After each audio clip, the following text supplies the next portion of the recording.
Ayan, pauwi na tayo. Medyo ginabi na tayo. Galing tayo ng sementeryo. Sa ating nanay at tatay sa akong kalolohan. Ngayon, dito na ako pasok ng Cavite. Ilabas ng Cavitex. May nakita ako magagandang display na parol. So,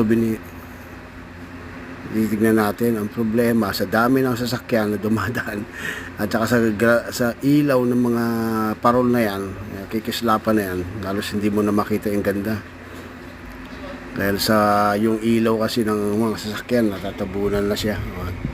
Sayang, sana nakita natin yung ganda ng mga yung kapis na parol yan may mga ilaw, iba't ibang kulay. Sayang. Next time talaga maglalakad tayo, kunin natin ng video na ganda.